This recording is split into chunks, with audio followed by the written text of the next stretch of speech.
You'll join us in the pledge. I pledge allegiance to the flag of the United States of America and to the republic for which it stands, one nation, under God, indivisible, with liberty and justice for all.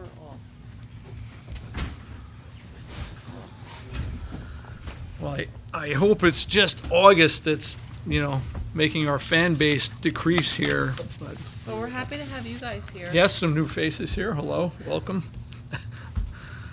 Welcome to the August 10th meeting, monthly meeting of the Town Board of the Town of Philipstown. Review of the minutes, monthly Town Board meeting of July 6, 2017. Hello. So moved. Second. Second. All in favor? Aye. I vote aye. Abstain.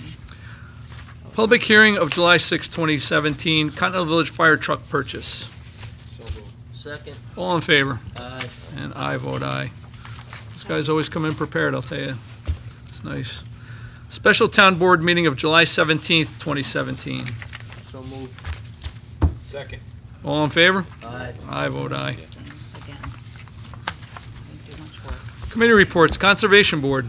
Okay, the Conservation Board met on July 11th and August 8th. On the agenda both times was 17 Ox Yoke Road in Garrison. This is an ongoing concern there. This is in regards to trees that were cut and excavation that's being performed on the property. I also was there yesterday with the Board of Health because Max Garfinkel, our wetlands inspector, couldn't attend the meeting. The concern is the septic system had problems on the last few months. We did have some neighbor complaints regarding it as well. So there was a discussion. The owner advised us now that they are going to abandon the idea of changing to a new septic and new well and fix the existing one, which the Board of Health approved there on site. They are digging up and excavating that area. The biggest concern is it's an intermittent stream right near it, and so there's concern about that in regards to that. So there is a silt fence on the property that was down. That was confirmed put up, and there'll also be some additional areas as well there. The part of the problem we have is that the engineer is wanting to actually put pipes in the intermittent stream in order to control the water flow better than it's occurring naturally. The stream happens to be right on top of the road and very close to other neighbors. There is also construction right down the street as well. And this is a very steep slopes kind of property. Mike Phelan, who was the superintendent of Park District down in Continental Village there, also came to the meeting and had concerns about whether this was actually washing down the catch basins and into the Cortland Lake. Our wetlands inspector did go out and confirm that he does not believe that's actually occurring, certainly to no large extent, because there was no roadway debris and so forth or evidence in the catch basins higher up.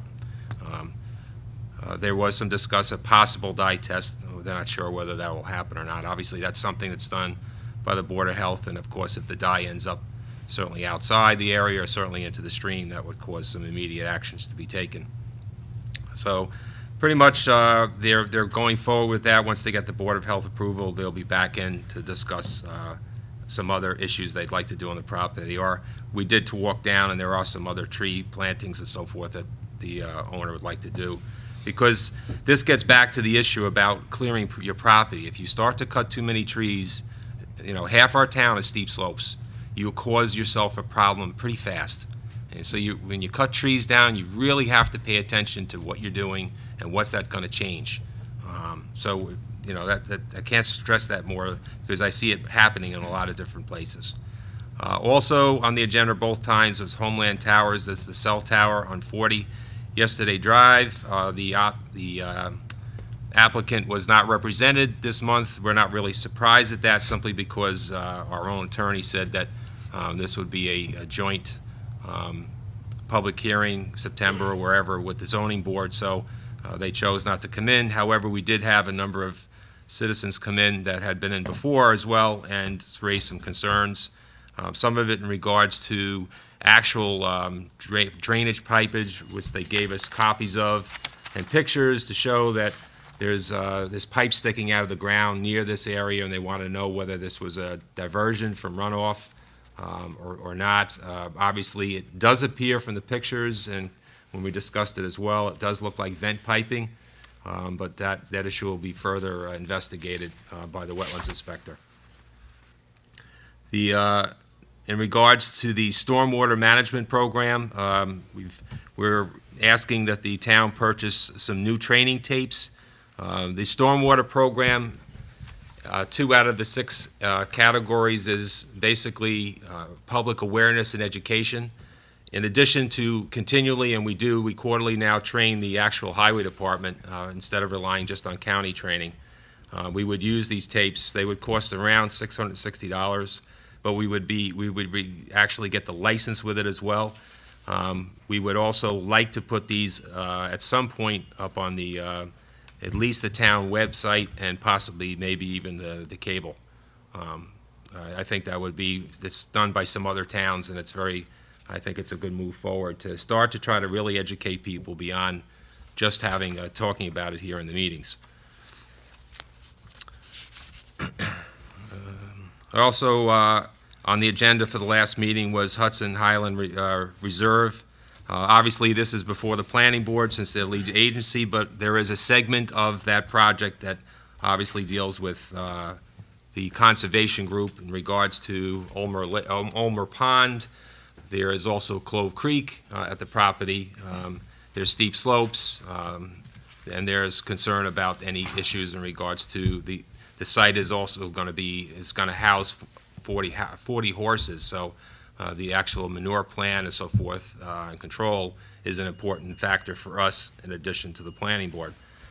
The one thing they showed us, which I will imagine they will end up showing to the planning board, is just that they had designed it prior to just meeting with us, and that is there was a discussion regarding they're performing under the code a density formula calculation to actually determine how many homes based on the conservation easement and their actual clustering of homes and so forth. They did come up with a basic yield plan that they according to Glenn Watson, explained that they will show to the planning board. This is basically just to show a general preliminary idea of what it might look like. He did very clearly say that while some of the tests, such as the septic systems, which will not change, there's an awful lot of additional items that you have to do if you decide to do a yield plan. Therefore, those were not done in this drawing, so it was with that understanding. So that'll be explained a little more in regards when they actually go to the planning board. But it was just to show us that some different ideas and so forth in regards to both. It didn't appear to be much of a change, but I would emphasize that short of being able to do a full evaluation, you really can't say that as far as at least my opinion goes.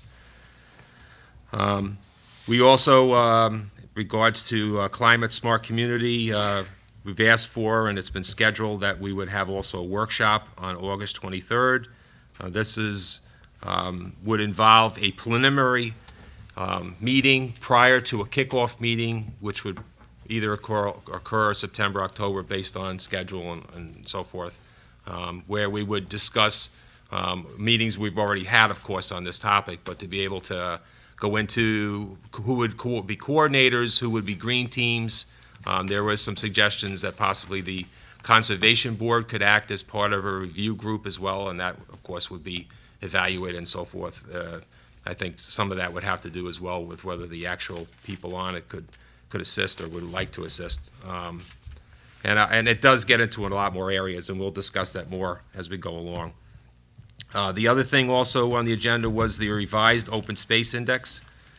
This will involve, they'll be actually sending the town board if you remember, they had revised it. One thing that we'll take a look at is whether or not there are impacts, and then I think, at least in my opinion, have to make determinations as to whether we need to have a public hearing if we want to actually adopt changes, because it's possible that some of the changes, certainly to larger tract properties, could actually affect what they have to do. They might have to go before the Conservation Board and things like that, so we would have to, not having done one before, I'm not totally sure exactly what we would do, but it does appear as though we'll probably have to do some level of evaluation on that. And that's it. The next meeting is September 12th. Do you know if that OSR revision is based on some of the work Nicole Padala did? It is, yes, it is that, and it's also to be able to show the changes that occurred. Obviously, I believe it's a colored map. I actually didn't receive a copy yet, but it's a color map to be able to show us the changes, and then to evaluate those potential impacts, positive or, negative for somebody, and not really negative, but affecting them in the sense that they might have to take other steps in order to develop their property. Well, it'd be good to act on that because she did a lot of work and a lot of it was really, really, high-value work. Absolutely, yes, definitely. So, all right. Thanks, Mike. Okay. Recreation. Recreation Commission met. I unfortunately was not able to attend, but I did get from Amber that they would like to schedule a workshop to discuss the coach background checks, the one we had before. So at the end of the meeting, I guess we'll schedule something for them. Anything new to bring to us? Or? They do. There's a couple different proposals that they have and a program that they want to present. And she also would like to advertise for the Open Rec Commission's position. All right. Jane Ponton resigned. That's it. All right. Thanks, John. Scheduled to meet again the last Tuesday of August. Recycling. I thought we were taking that off the agenda. Recycling runs and it operates until we, want have a to problem. expand the plan that we have, which is something that with the climate smart communities we may look into. But I would move to remove recycling from the agenda because it's operating the same every month at this point. I think that was there for when we were developing the program. The Right. program exists, it hasn't changed, so I thought we were replacing that with the coalition. Were we? Yeah, we did. Oh, okay, I didn't know, all right, so do you want me to report on the communities? Oh, wait. No, go ahead. So the Philipstown Communities Care Coalition, you guys are aware of this group. They got together in response to the opioid epidemic, and they've been working really hard on grant opportunities. They were a big part of the Med Return Box. This month we have a vigil planned. I think it falls on Addiction Awareness Day, which is August 31st, and from 7 to 8 p.m. at the Cold Spring Waterfront, we're going to have a candlelight vigil to honor those we lost and to also try to bring awareness to erasing the stigma with this crisis. So there'll be some speakers, expert speakers. It's an opportunity for anybody who really wants to share a story to do so, and we'll have some entertainment. St. Christopher's Choir is going to sing, and I believe Kathleen Pemble, our singer-songwriter, guru teacher, is going to sing as well. So please come out and join us for the Candlelight Vigil on August 31st. Thank you. Sure. Planning Board. Planning Board. Okay, the Planning Board met on July 20th, 7:30, old VFW 34 Kimball Avenue. There was two public hearings. The first public hearing was for design, 1602 Route 9 in Garrison. They've been through the Planning Board for the last several months. Anyway, the applicant was seeking approval for the proposed two-story masonry building addition and a full basement and storage for a garage to the adjacent building. Applicant received the zoning board approval. Applicant presented his plan to the public. There was no public comment whatsoever, so the public hearing was closed. Second public hearing was Rockland Biscuit, 67 Old West Point Road, Garrison. They've been before the planning board the last several months as well. They had some revised drawings. Proposed site plan for residential of a 16.6 acre estate, which will include a main house, a detached garage, a guest house, outdoor pool. The project will be going on for several years once they get the permits and so forth. It'll look probably over a 2 to 3 year period. There were some public comments. There were a couple people from the community over there that had some concerns about the driveway.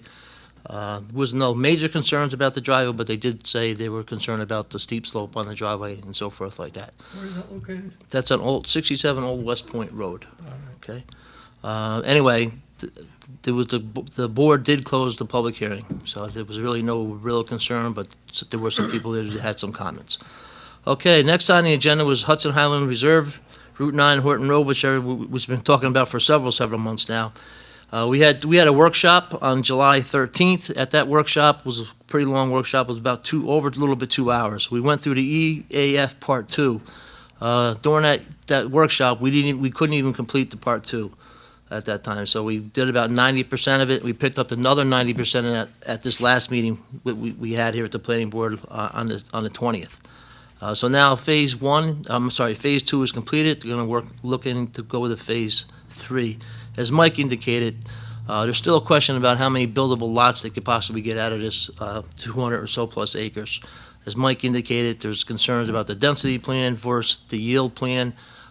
Like Mike said, they presented to them, but we have not seen it at the planning board. I'm sure we'll see it at next week's meeting. Although on the agenda was Manitou Properties, which is the old Plumbush, which has been a schoolhouse now for the last 2 years. They're looking to expand classrooms and to put a gymnasium in. They reduced the square footage down. It was originally like 7,000 square feet. They're down to about 5,000 square feet. And they had some concerns with the neighbors at exactly where the gym was going to be located, so they moved the gym around as well. They'll probably have a public hearing over the next several months. They moved to the back of the building, They moved it down a little bit. further away from the residences. Yeah, down. Not much, though. I don't But, know why they're not putting it around back where the cemetery is. yeah, I don't know. But Have to rest in peace. I guess once there's a public hearing, I heard maybe some neighbors will come out and voice their opinion on it as well. Because, Yeah. like I said, there's a water to us. The Zenza's house is right there. Right, there's several houses Houses there, right and there. they have expectation of what they've had all along, not a commercial enterprise in their backyard all of a sudden, so it's, And I believe they changed the siding to be wood as opposed to it was originally metal. So I don't know exactly all the specifications as of yet. Again, they're going to have a public hearing, and public hearing has not been set as of yet. yeah, I wonder what the reservations are. Just wondering out loud about what the reservations are about moving it to the back where it's not gonna bother anybody.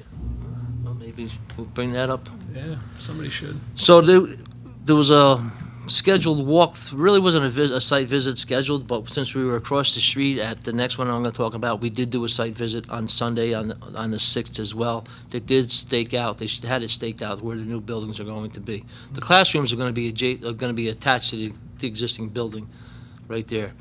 So, okay, last on the agenda, new business was 1657 Route 9D, Christopher Buck. This is the old Patterson estate. He's got a proposal renovation of to the existing house that he has, plus an addition to that.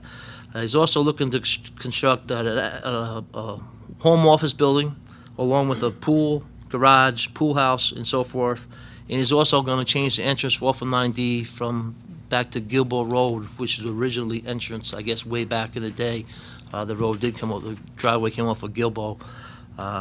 The site visit was August 6th. We were there for a good hour and a half. It was good to see. It's nice to go to these site visits when you get to really understand exactly what's going on.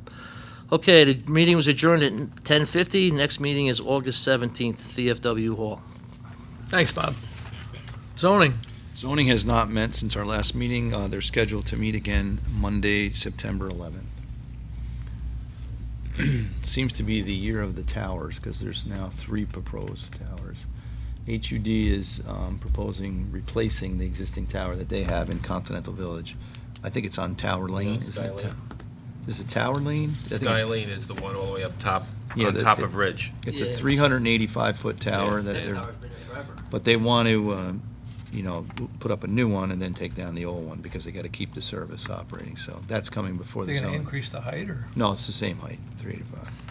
And then there was 2, there was the one cell tower that we've been mentioning, and supposedly there's another one coming, so Yeah, I heard that. we'll see. Should be, Where's the third one? I'm not sure yet. Nelson. The application's coming in this month. That's what I heard. So. Yeah. Couldn't cell towers co-locate on the HUD tower? I mean, how, That's a tall one. That's That's a really- 385, yeah, it's 300. and it would look different probably too. Oh, it would be Yeah. completely different. Yeah, never mind. All right, thanks, John. Yep. Highway. Highway, Philipstown Town Board, Carl Presenda, Highway Superintendent, Activity picked up for the highway crew this month. Road wedging was started to prepare those roads which are scheduled to be paved in August. Crews also continued maintenance work on all roads with grading, filling potholes, and blacktop patching. We ask your patience for the reopening of Avery Road. Although the bridge deck panels have been installed, the road will remain closed until the guardrail installation has been completed. That's in capital letters, so I guess people are using the road without authorization. The railing has been ordered and is anticipated to be installed Tuesday, August 8th. No through traffic will be allowed until this phase of the project is completed. The guardrail is up at the garage. We saw it the other day, so Yeah, they were planning on putting it in today. I don't think it happened. Road paving has been completed on Horseman's Trail and Old Albany Post Road North. The contractor, the Gorman Group, paving schedule has us slotted for more paving in late August. However, if an opportunity becomes available sooner and weather permits, they will begin to pave as many of the scheduled roads as possible. Permits from the DEC will still have not been received in order for work to begin on Manitou Station Road. With the summer growing season in full swing, we'd like to remind all residents to please keep grasses, bushes on your property along the road trimmed back and off roadways. The department received 35 phone calls regarding road complaints and issues for the month of July.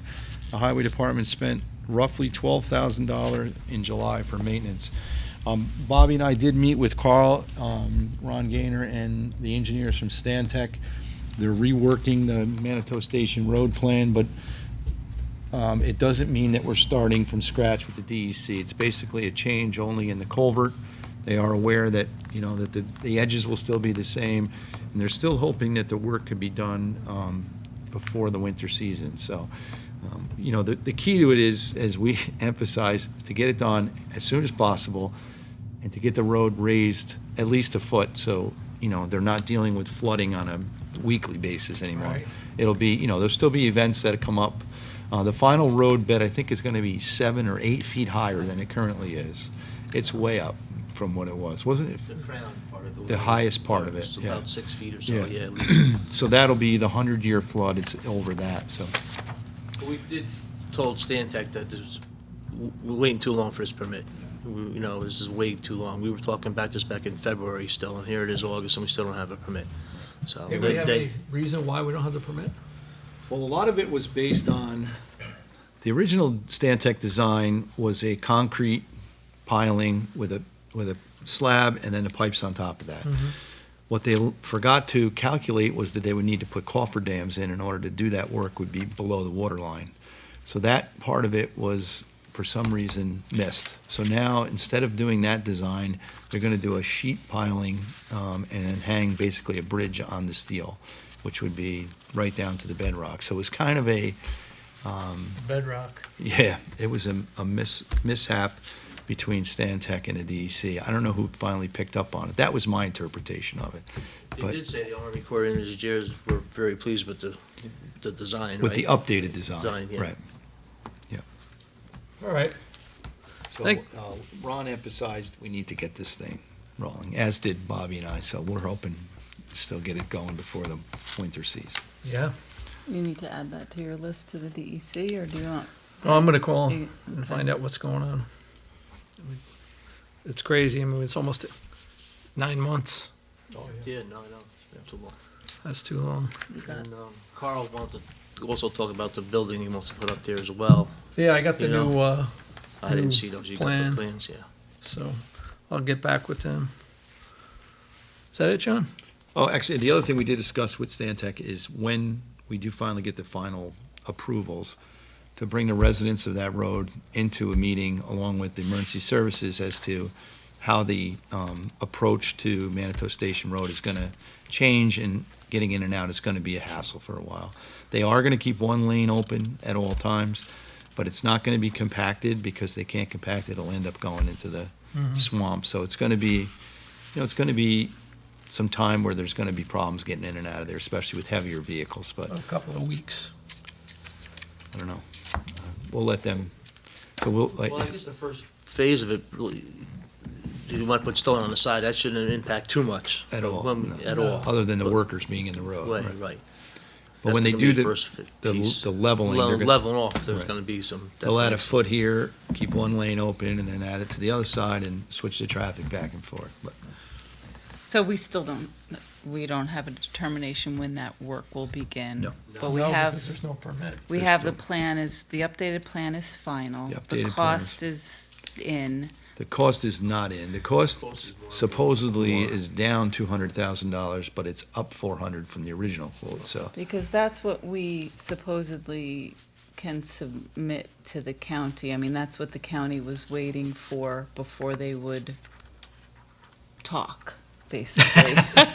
I don't know what else to You say won't have about a that. final quote until it actually goes Before out they to talk bid. some more. Right, Yeah, I so mean, we have estimates from Stantec, but that doesn't mean that's what it's coming in at. we have estimates, and we don't have a timeline because that's what the MTA and the county is basing their support on, if any.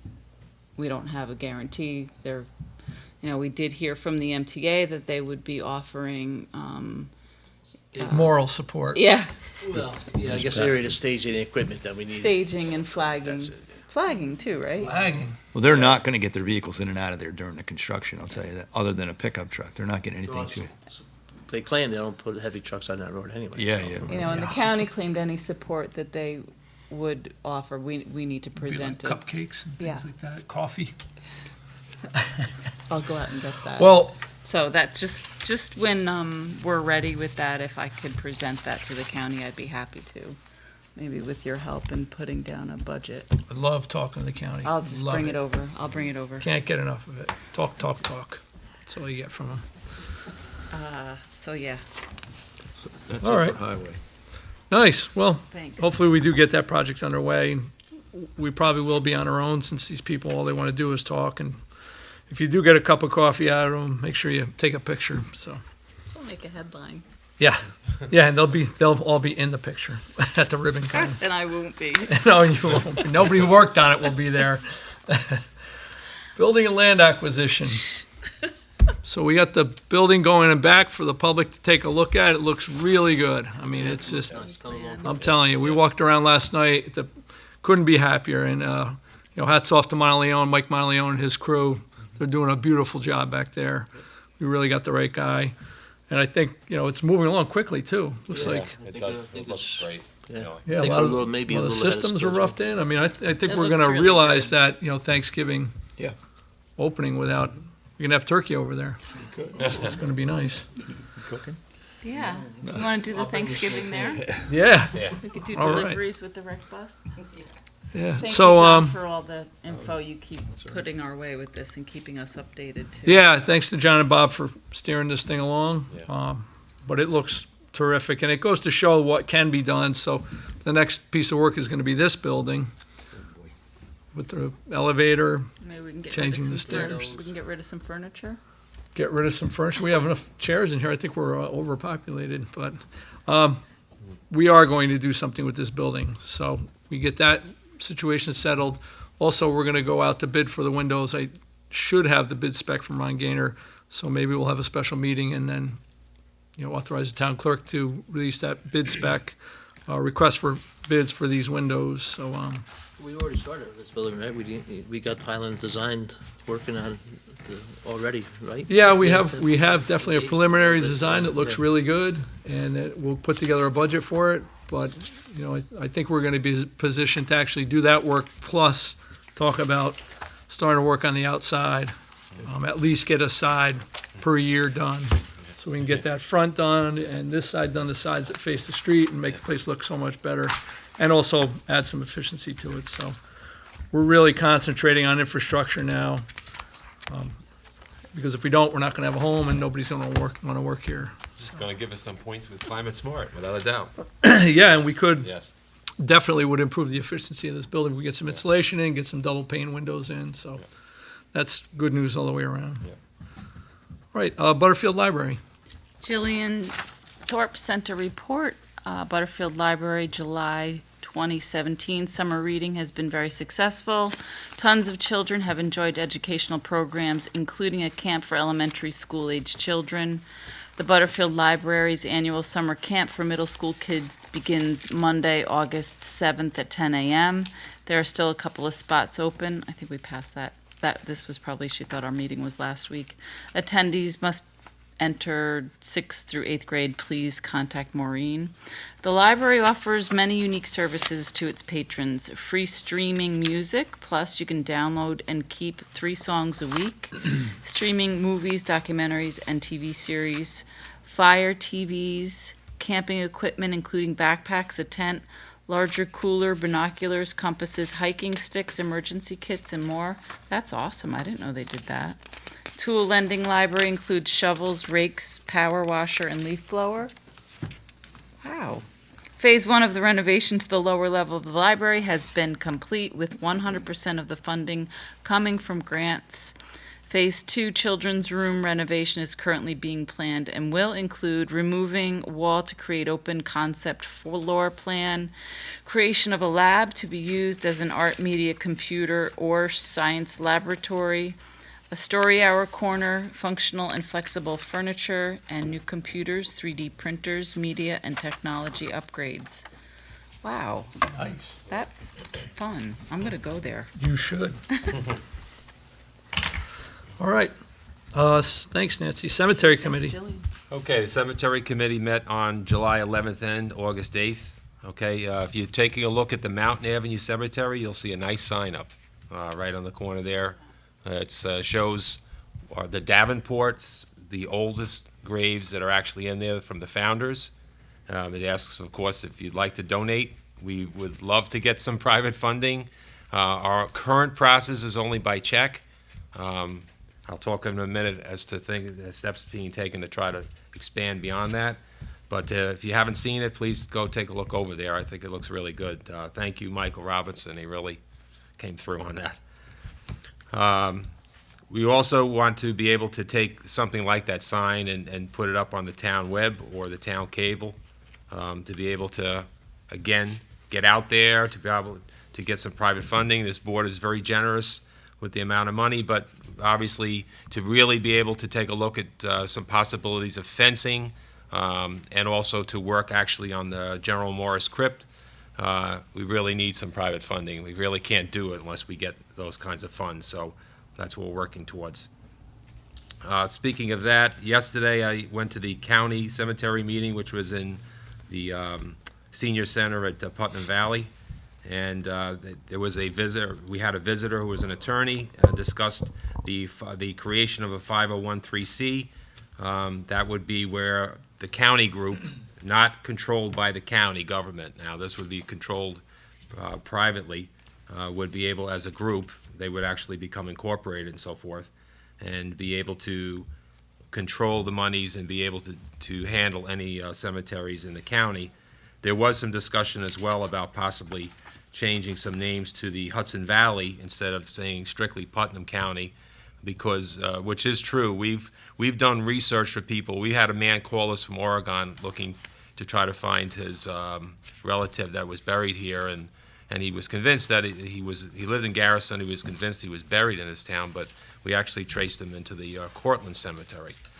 So we do work and so forth a little outside, so it was felt that possibly we might end up doing a little better by not just limiting ourselves to the county itself. That's still being discussed. But that was a good discussion. And that whatever they end up doing, and one of the members on the group actually had to create a 501(c), so he has a little experience with it as well. So whatever they do, it's something that maybe we can have a discussion about possibly the committee, and cemetery committee here going that route, because I've had discussions with Susan. We can't go GoFundMe, and we're not structured for that here. So we need to really find ways other than just sending a check to be able to try to get private funding. So this 501(c) may be a good way for us to go. So we're certainly moving along on those lines. The other thing too is we have Julie Skanger on our group. She's great at research. She's been able to track down families. Obviously, as you well know, if you've gone to the cemeteries, the families here are for many generations. And she has information on it, and a couple of us have agreed that we would actually write letters to the families who may be away from this area as well, to see if they might want to donate as well to be able to improve our cemeteries as well. Dottie Gilman, who was a member of our group, a very dedicated person, resigned. She wrote a very nice letter about the group, the dedicated individuals, which I totally agree with, and she enjoyed her time with us, but she needed to move on. We would like to grow a little bit in membership as well, so we're making an appeal to the community. If anybody's interested, we do meet on the second Tuesday of the month at 6 p.m. here. We do a lot of things. We've done a lot of things. We've only been in existence a year and a half, a little more than that, and we've done some incredible things, I feel. When we go to the committee meeting, we're used as the example for the county as to where they want to go. So you can't do better than that. And like I said, we've been in existence for a lot less time than some of the other towns have been. So I'm very proud of our group and would love to be able to grow them some for some more members. Okay, and once the school begins again, looks like hopefully we'll be getting the kids involved as well in school. I may actually be going to a classroom to discuss the cemeteries and so forth, or meet them at it. So that's being looked at. And our next meeting is September 11th. Great. Thanks. Philipstown leads the way again. Thanks, Mike. As usual. All righty. Alrighty. First item on the agenda is a resolution reappointing Catherine Toman as a member of the Board of Assessment Review, whose term will expire September 30th, 2022. All right. Well, our thanks to Kathy Tolman for stepping up to get on the BAR. You're on until 22, remember, Kathy. 5 years. It's not a term, this is a sentence, exactly. So thank you. With that, could I get a motion on the resolution? So moved. Second. Second. All in favor? Aye. And I vote aye. The next item is a resolution appointing Linda Valentino as the clerk to the Code Enforcement Office. Hooray for Linda. Great addition. I mean, we miss Mary Ann. Mary Ann was terrific for many, many years, and but I'm glad that Linda was able to get in there and work alongside Mary Ann for a little while before she stepped up to that position. But she's couldn't be a nicer person in that seat or more proficient. So could I get a motion on that resolution? So moved. Second. All in favor? Aye. I vote aye. Next item is a resolution appointing Tara Percocello as secretary to the Planning, Zoning, and Conservation Boards. So another tough slot to fill. I'm glad that we got somebody who was familiar with the whole process, because I know for those boards, losing Linda was quite a blow, and having Tara, who was familiar with the whole process, made that sort of a seamless transition. Yes. It's a little bump in the road in the middle, Yeah, but but good. But, yeah. Both great people, so. Right, so we're lucky Sorry to- to see Linda go, but Tara's great, so. yeah. So if I get a motion on the resolution appointing Tara Perk to the Zoning and Conservation Board and Planning Board. So moved. Second. All in favor? And I vote aye. Next item is a discussion with regard to establishing a comprehensive plan update committee. Okay, this has been something that's been brought up several times in the last couple of years. It's 2017, our comprehensive plan runs out to 2020. We have accomplished many of the goals in the comprehensive plan. Many of the, most of the significant items in there we have taken care of. And those included zoning, those included things like the Natural Resource Index, the Open Space Index, making the Conservation Advisory Committee into a board with authority. Those are big ticket items that required a lot of legal work and a lot of footwork. So we're pretty proud of the work we've done on that. But in order to set the agenda for the future, we have to start looking that way and looking toward what the next comprehensive plan will look like for the next 20 years. So we're looking at 2040, which is hard to think. But and the success of any enterprise does rely on getting new members.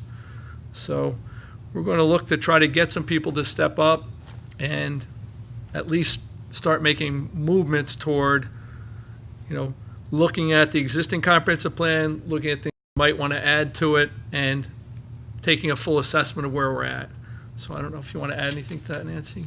No, I'd like that, much like the comprehensive plan that we have, this idea, came to us, although we know that we've got to keep it a living document, and Nat Prentice brought it to our attention a couple of years ago. I like that it's citizen-driven, and again, having someone from the public bring it to our attention again, and it came up during the Philipstown Community Congress that, where a lot of Philipstown residents got together, and the idea of, making this the living document that it is and bringing it up and taking a good look at it again is important. It's community-driven, it's resident-driven, it's what you guys want to see for your community. I would just advise that anybody that's interested to take a look at the plan that's on our website and, maybe bring your ideas, send a letter of request to be on the committee to Supervisor Shea, and we can authorize Tina to put it in the paper. And I think with that, maybe can we put a link to the existing comprehensive plan, check out. Sure, in the advertisement? Yeah, in the advertisement, so that people are aware when they come to the table what they're looking at. But, it's not so much coming up with new ideas, it's bringing what we have, to closure so we can open it up again in 2020. Yeah, we did, obviously, a couple of years ago, because we are constantly looking at this. This is actually a list filled out by the people on that board that goes down, and this is actually from the comprehensive plan, and this is in their handwriting, exactly where we were and having actually key marks. So the next group coming in can see exactly which ones are closed, in progress, at that point, not initiated and to be considered and so forth. It gives them a jumping off point, so. And it seems like there is a momentum that's building in the community for people to be involved. And I think between the Climate Smart Community Committee and this, it can really bring people together in the community to work on positive things for the town. It's actually hard to believe, because I remember when this was going on, that they were talking about the 2020 club, and I'm like, that's so far away. Here we are, 3 years.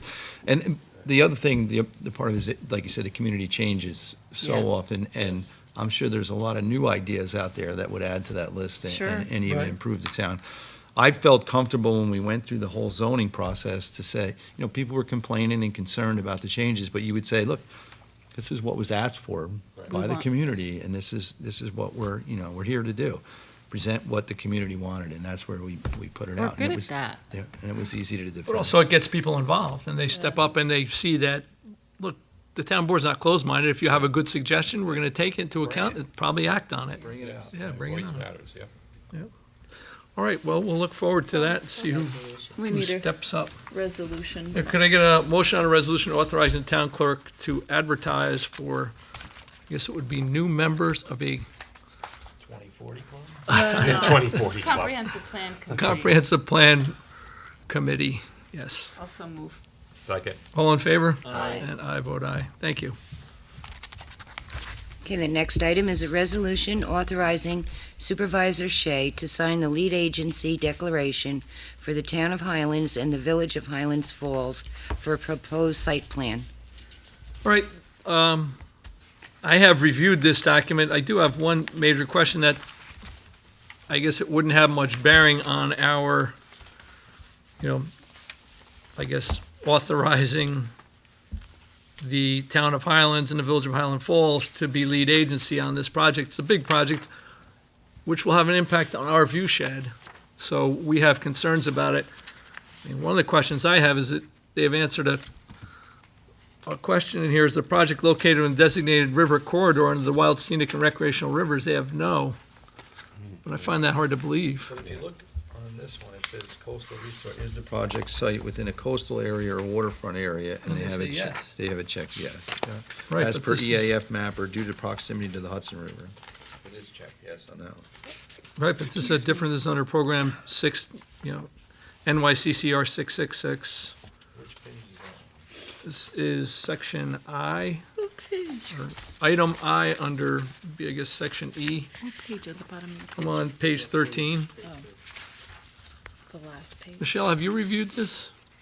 Do you want me to come up? Yeah, sure, that would be great to hear. So we only found out about it a couple of weeks ago ourselves and Scenic Hudson. And we do plan to do some of our own view shed analysis, and we're happy to share that when we do it.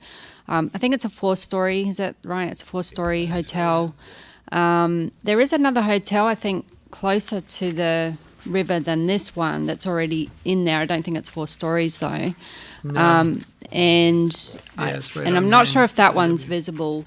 But the one thing we found, because there is another hotel, I'm not sure if you're aware of it, called the Old Guard Hotel that's going up on 9W, where that the Echo Motel or Echo Point Motel is, that smaller hotel. This one is going to be, that one's going to be a 5-story hotel. It's already passed through the planning board. But one thing we found is that it's hard, once they become lead agency, it's hard to get the planning board on the other side of the river to do a viewshed analysis on this side of the river, right? So they'll do the viewshed analysis from Highlands and Highland Falls, but not necessarily do it on this side of the river. That's exactly what happened with the Old Guard Hotel. So that's why we plan to put together our own. And I'm happy to ask the question about why they checked that box no instead of checking it yes. Yes. Because they- But again, there's not a whole lot that we can do about them being lead agency. We can, This would be visible from Philipstown. Yeah, I don't think so either. I mean, you can't see it. The Holiday Inn Express. Holiday like 3 stories. Oh, I bet you it's 4. I'd have to check it, but usually that's the limit with Express, blue. it looks like it's about 5. Yeah, it's pretty big. But we yeah. won't know until there's a proper assessment done, Yeah. right? Yeah, And how I do we don't, stay in the loop, yeah. I don't That's see, We do attend those meetings, the planning board meetings over there. So, and we will make the request to have a viewshed analysis, but I don't know if they'll do it, driven by the planning board over there. But we, ourselves and Scenic Hudson can do something on that. I don't see anything about lighting in here either, in the EAF. And that is the biggest concern over here. I mean, we had, thanks to Congressman Maloney's office, the issues over at West Point were addressed. We had some residents on the ridge in Garrison talking about, the lighting that was coming over and bleeding over at night, all night long. And it wasn't so much, we understand that it's necessary to keep the lights on. So Congressman Maloney's office and their veterans advocate who had direct access and myself, worked on it for several months until their engineers went out and discovered that the way that the lights were directed were all pointed, they agreed and admitted they were all pointed in the wrong direction. So, you can thank Congressman Maloney's office. It's a huge difference now. There's a great improvement. I actually think that's an easier thing to go advocate at the planning board over, and because it's going to affect the people of Highlands and Highland Falls as well as here. That one is something that, as we attend the planning board meetings, we can raise. Yeah. Again, it's always the lighting issue from there, and I don't know if we can see this from here, but anything that goes up over there now, I would be really watchful of what kind of lighting they're using. Yeah, page 5 also, they don't discuss anything about anticipated water usage demand. Now, granted, it's on that side, but still, with all going on today about not just water quality, but one county buying land in another county to use the water supply from it, I would be a large facility, I would want to know, so. So what do Yeah, we do with it's short, this? it's short on Especially since it narrative, that's involves for those sure. counties. It's Yeah. very short on narrative for Yeah, a, very for a short. full EAF. It's just a lot of box checking and, You would think they were building a single-family house, yeah. really. So Because what do there's we a do with this? sentence. Do we write a letter with our concerns, or? Yeah, I mean, they're gonna be lead agency regardless of what we do. So I think the thing to do is to write a letter and just lay out our concerns and send it along with, Before we authorize to sign this, there's a declaration there. There's a time limit on this. well, I mean, I don't have, again, if we don't sign it by default, Correct. they become lead agency, so Right. Right. you're not stopping them, but I 30 think days. it's better to send our concerns along with this about lighting, about, page 13 with it not being in a, what they're calling it, a designated river corridor.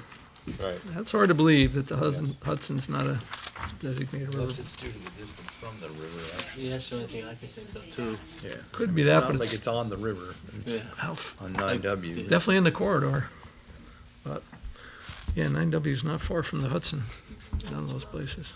We could just simply, you're right, I mean, they're obviously gonna be lead, is that, we're not gonna be, so, but but the question is, what does that allow us to? Maybe they can respond back that we would be part of the feedback in some way, I mean, it isn't just, are we a lead or not? It should be, can we provide feedback? You obviously reached out for us because it's obvious we're impacted by this. So will we have that ability? It would be nice to get them to say, yes, we'll make sure that you're aware of meetings and anything that might have an impact, and if we feel that something could be necessary, maybe one of us would go over then, It would be good to keep an eye on the whole project, Yeah. Do So, with that, we can request in that letter that they alert us when the meetings are. yeah, Yeah.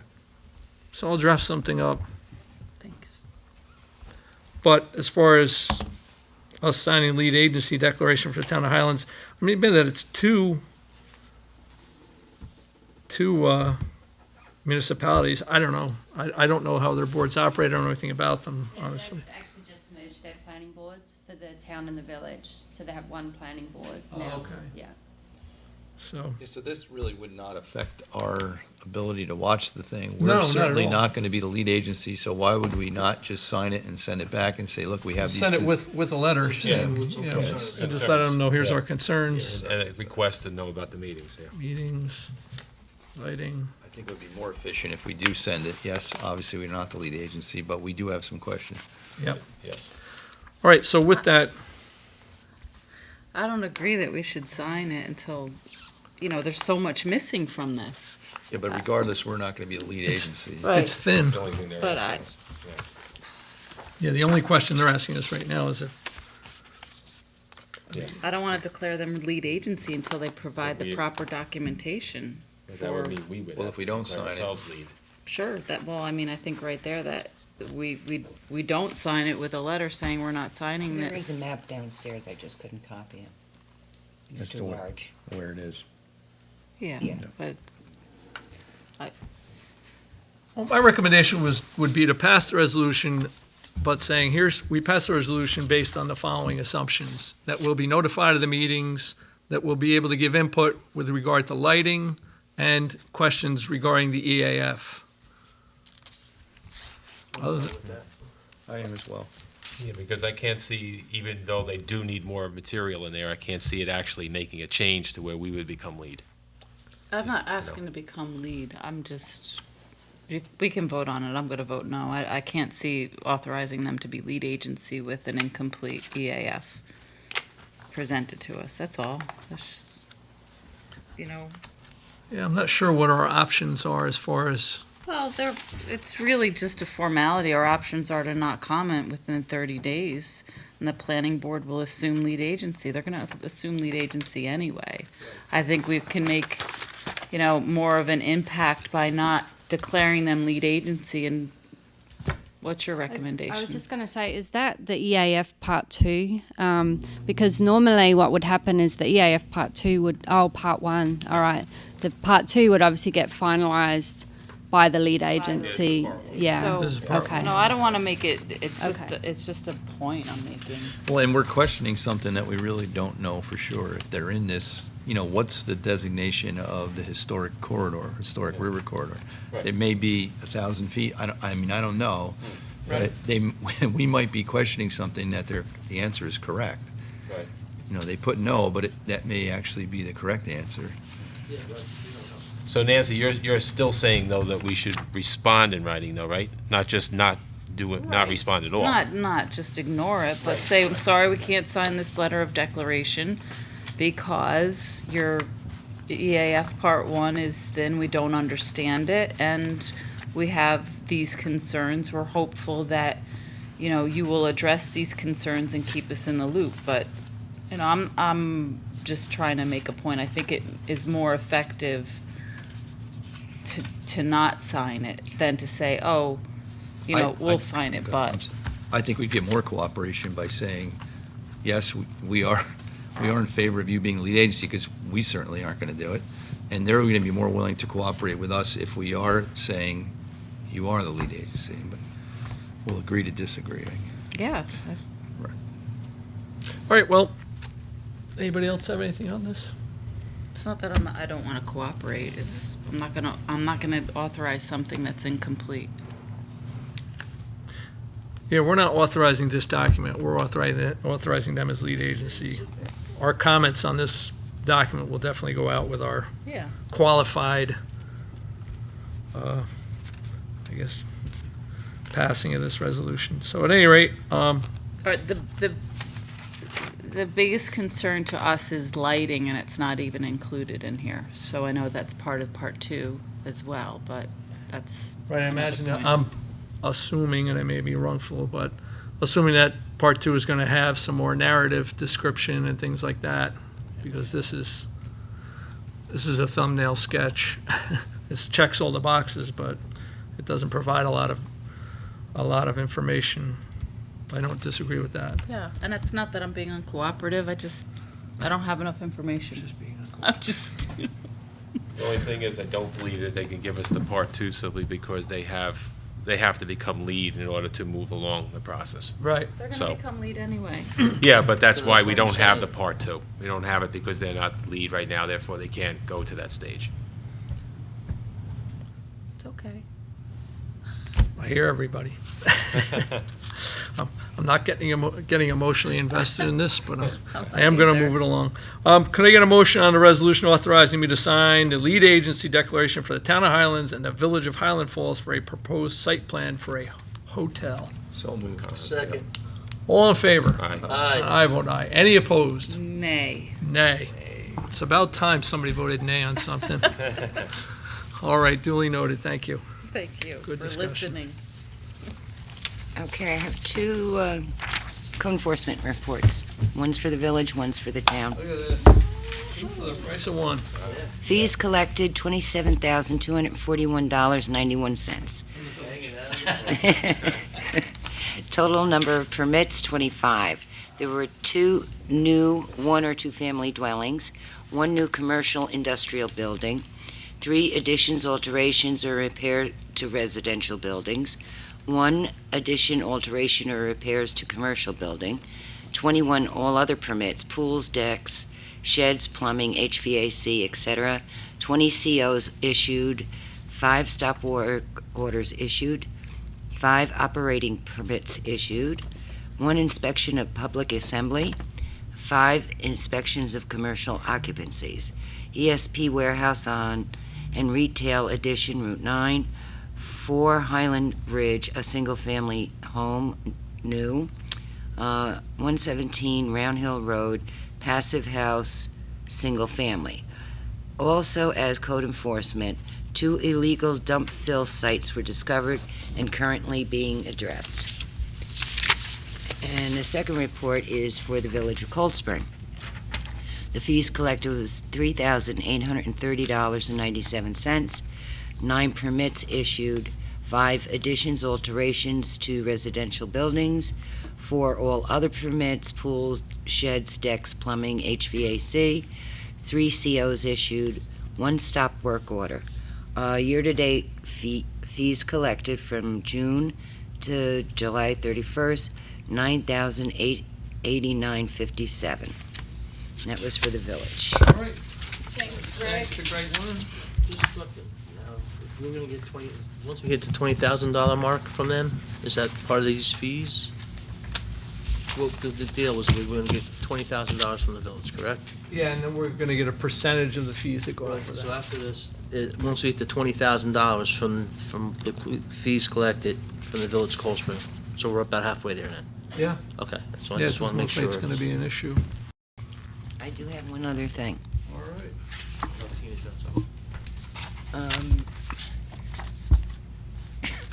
Avery Road, there's a change order. Yes. If you can just approve that. It's been signed off by Ron Gaynor, Carl. Guess what I left them on? Downstairs in the mailbox. So we do have a, this full narrative and documentation about a change order on the Avery Road Bridge.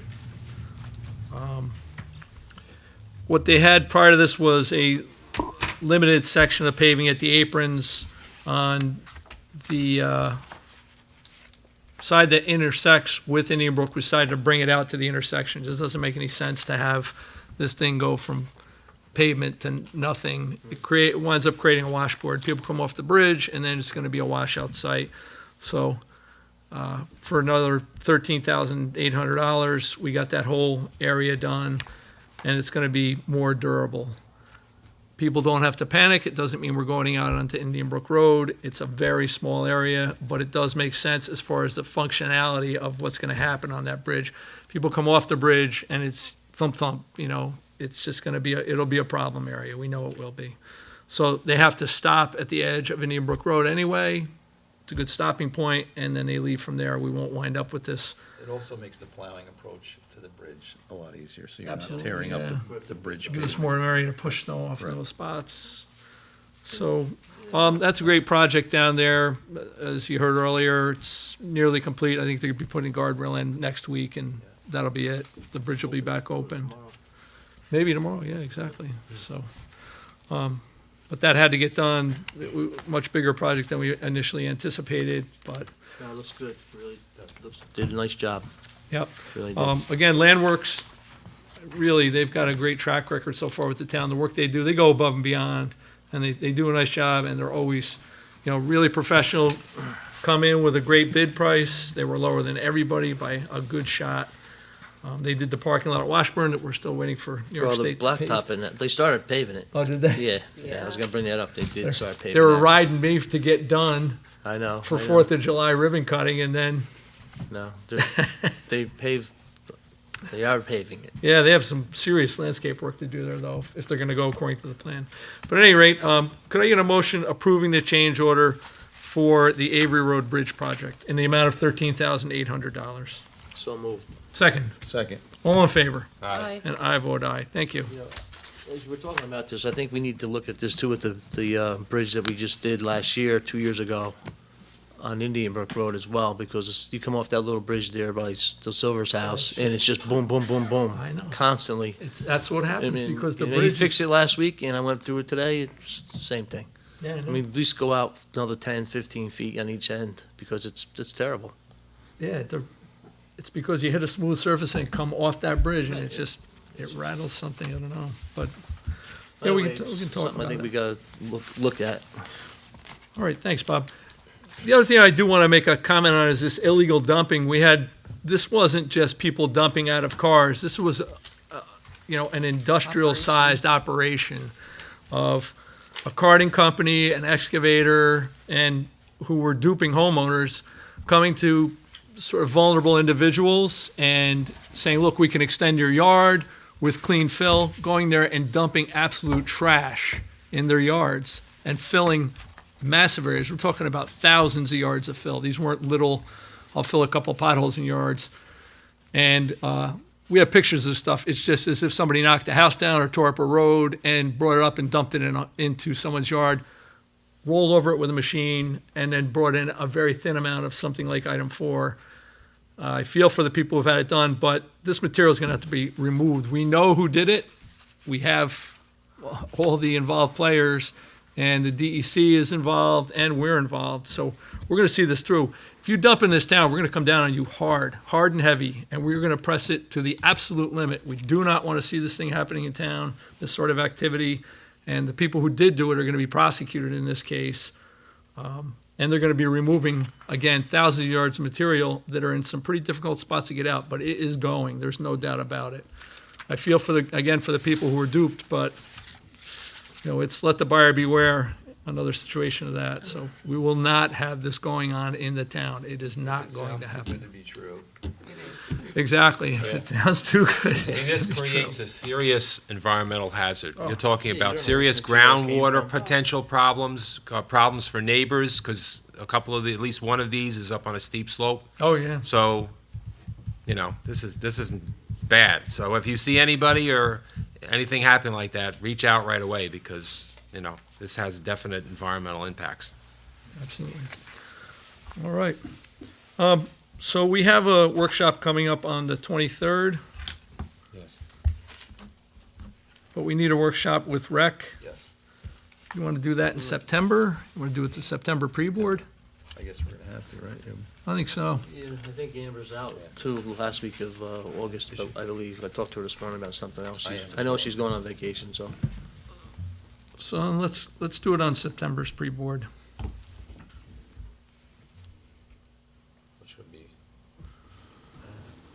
Which would be Right after Labor Day, right? September 6th. Right.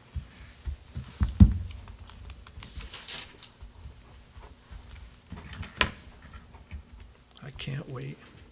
This is exciting. Everybody's got their calendars out. September already. Kids back to school. That's hard to believe. They're holding on. That's what I was. It's not yet, it's not yet. So we'll meet here, 7:30, sit down with rec. I'll confirm with Amber that it works for them, but we'll tentatively schedule it. Tell them to be here. We're making time in our schedules. All right. That's it for that. So we got 2 workshops coming up. That's all we need. I did have something, but I can't find the card. Anything else? Yeah, I'd just like to remind the public again that we still got plenty of vouchers that are still available to be used for the Royal Karting. Oh, good. So I think Teeny said we've got at least 100 or so left that are still available. So, like I said, if we don't use them all this year, that means that the budget for next year, as we do this, will probably be reduced. So just keep that in mind. If you have some garbage you want to get rid of, come down and get a voucher. Free voucher for a load out to the beautiful facilities at Royal Karting.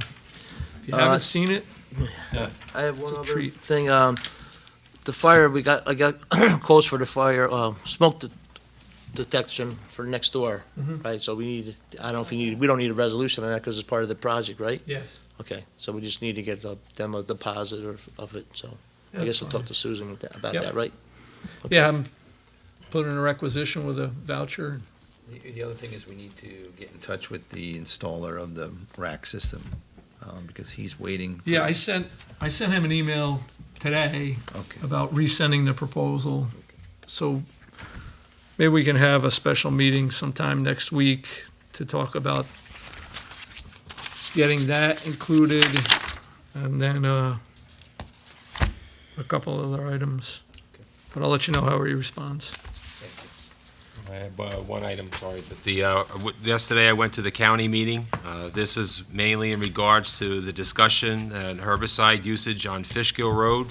Obviously, this has been a big issue for our town, and mainly for the 2 villages, because that's their actually drinking water, which runs along that road, which does fall inside the town of Philipstown.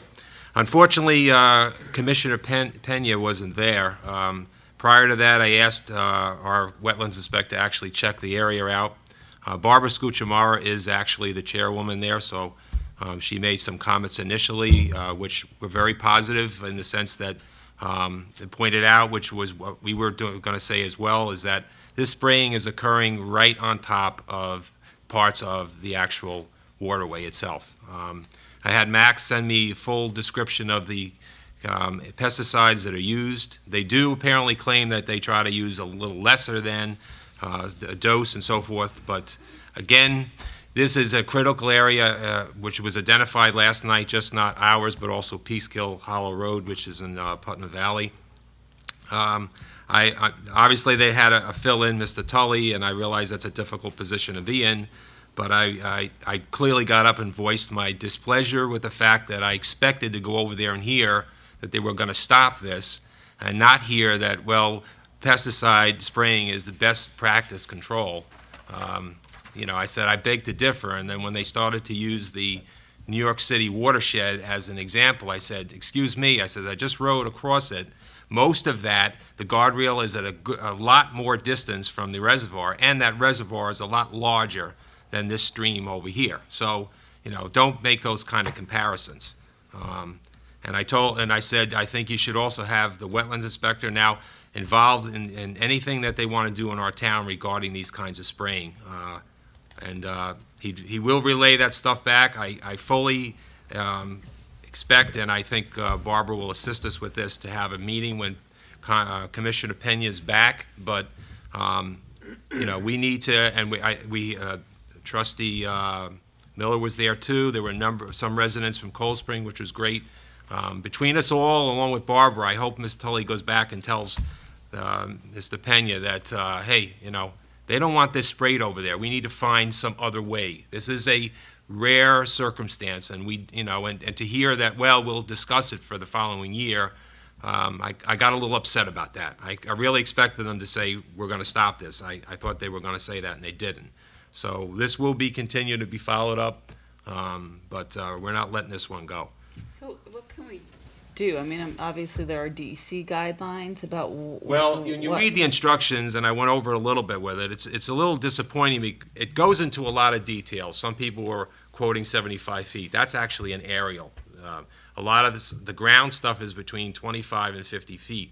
But what I didn't see in there, and I spelled it out, is it doesn't discuss spraying this stuff along water that is used as drinking water. It discussed waterways in general, and it discussed obviously if an area is inundated on a high zone, mean water, and it floods out, then you can do it after so many hours. It gave some detail, but it didn't in that area, and that's kind of where I'd like to see some direction from them. But if we're coming down to where, I watched them on 9D, obviously pulling trees out of the mountain there, over the guardrail. They don't need to spray.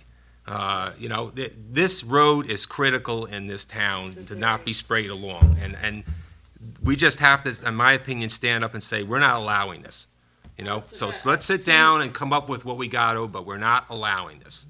This is not so I got a bit annoyed last night. It looked like they were treating us like we were overreacting in a way. And, and Barbara and everybody was on board with this. What's a little poison in your drinking water? What's the big deal? Everybody's got it. Why use a weed whacker when we can poison your drinking water? Yes, so.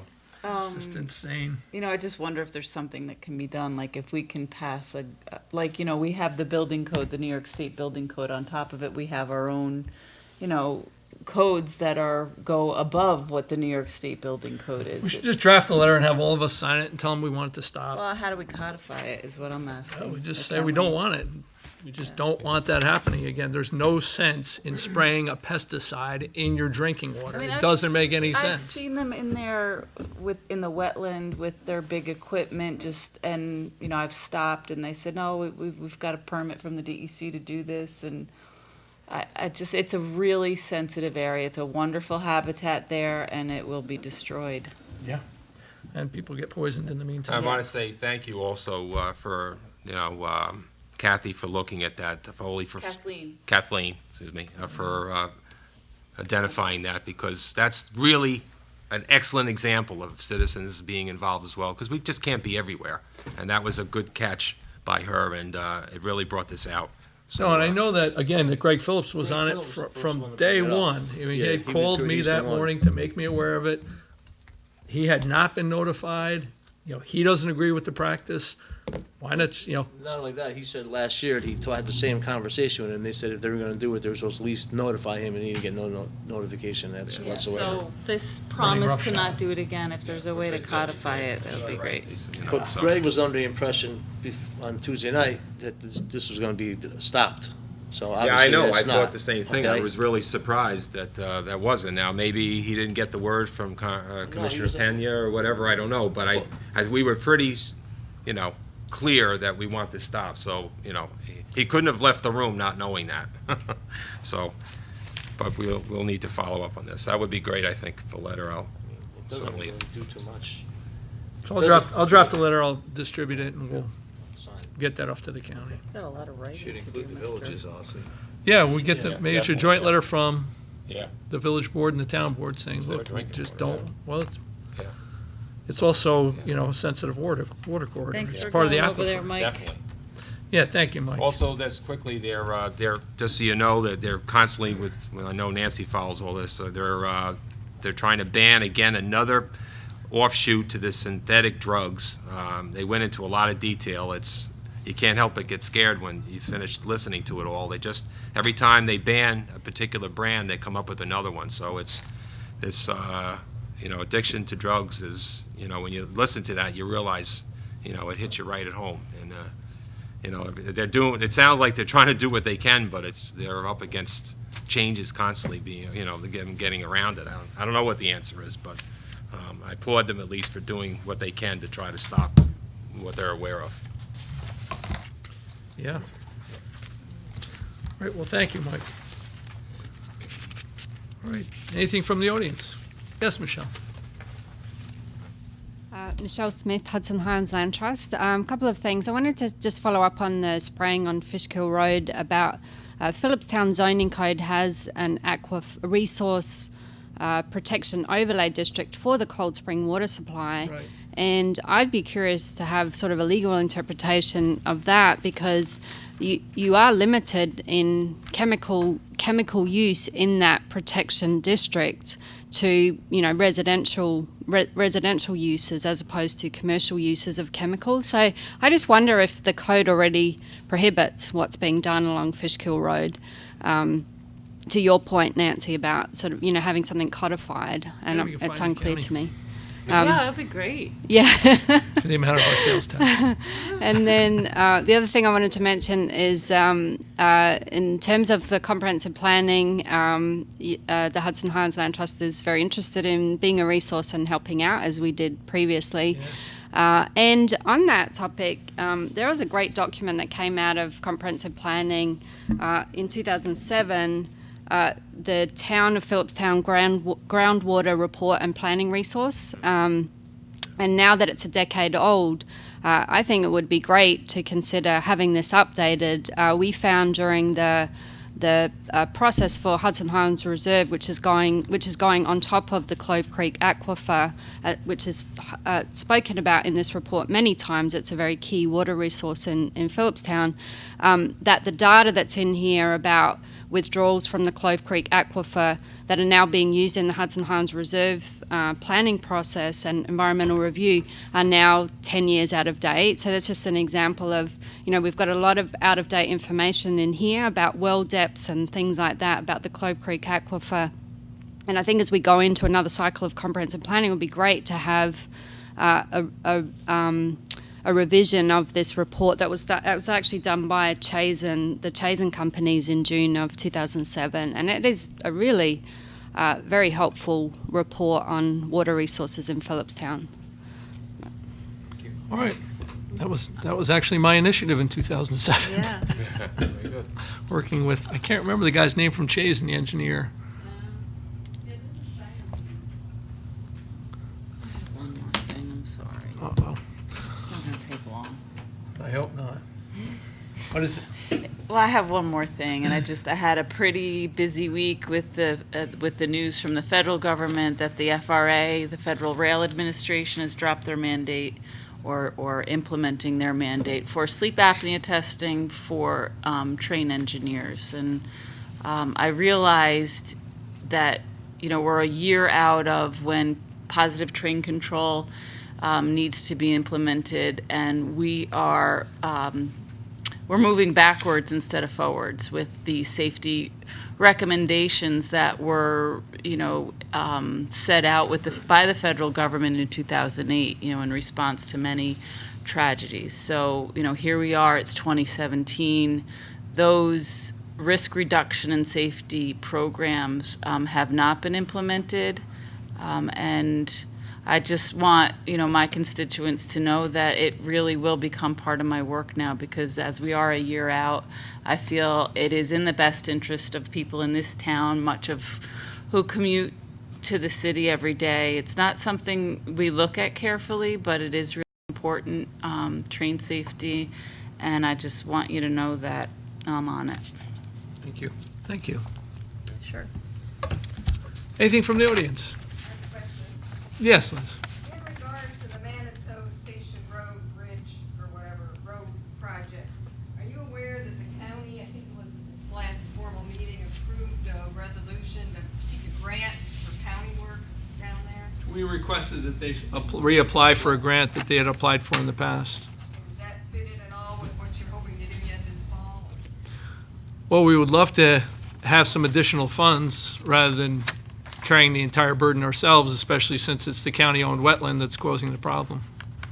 But they aren't gonna get the money right away, right? Well, it's interesting how that comes out, and it's great.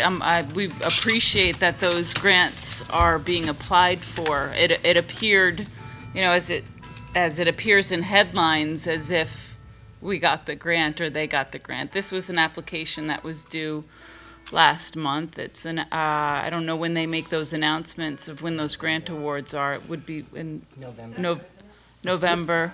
The biggest part of this project, the expensive part of this project, is the part that has to wait. So we're hoping in the meantime, the money will come from somewhere.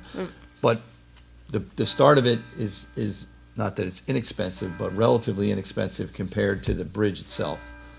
That's where the real money is. But this first lift, which we hope to do soon and in the fall, would be an inexpensive part of the project. But this first lift is going to address the immediate concerns of chronic flooding. Right, the everyday flooding, Yeah. or Yeah. close to everyday. And we do appreciate the county's efforts in submitting that grant application. Any mitigation there helps. And if they don't get awarded the money, they obviously understand that this is a problem that is caused by their wetland. It's our problem, it's their problem. We all represent the same people down there, and it would be great to partner in it financially. If they don't get the grant, we hope that they would offer some financial resources. But, chances are they may get the grant, because if you queue up for the second time, many times you'll That'd be great. be successful. And it is a joint thing between the county and the town, so it's, We also applied for it right. Yeah, under Climate Smart. that's right. So we'll see. There's obviously a need. Yeah. All right. Last chance. Nobody, huh? Approval of vouchers, general. So Second. All in favor? Aye. I vote aye. Highway, So moved. second. Second. All in favor? Aye. I vote aye. Continental Village Park District. So moved. Second. All in favor? Aye. Continental Village Water District. So moved. Second. All in favor? Aye. Motion to adjourn. So moved. Second. Second. Call it done, Mike. There we go.